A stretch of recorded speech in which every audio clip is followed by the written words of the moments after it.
This news is just in. GBNews political correspondent Tom Harwood joins me in the studio now. Tom, you and I have literally just glanced at these headlines as Rosie was reading out the news there. £1 billion.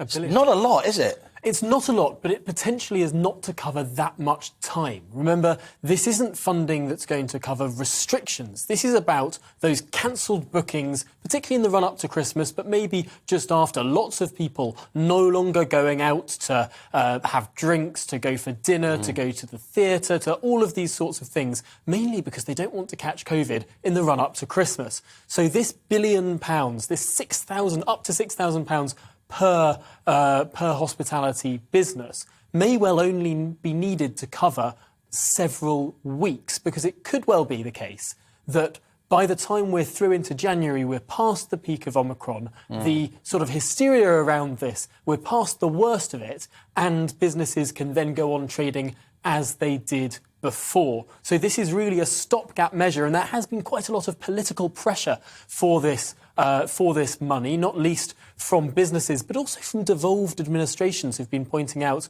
the stresses and the strains that hospitality in particular has been under. A couple of issues jump out to me as I scanned the Treasury embargoed press release. One is, what is a hospitality business? If you're a catering company making sandwiches for a wedding company, are you a hospitality business?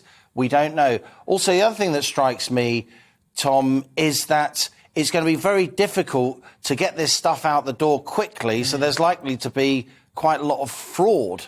Potentially so, and also there's this qualifier of the businesses most in need. Well, who decides who's most in need? That sounds like quite a bureaucratic Who decides what's a small and medium-sized company? It's meant to be just for SMEs. Who knows? Right, exactly. So there's all of this detail to work through, and that could mean that it's quite a bit of time until people actually get their cash. As you rightly say, that might well leave a door open for fraud, but it also might mean that businesses who don't know if they're going to get this money or not are going to have to make difficult decisions to do with their staff, to do with their opening hours, until they get that cash. My best guess is that we won't see restrictions before Christmas now. Obviously, no one knows for sure. Not even the Prime Minister knows for sure.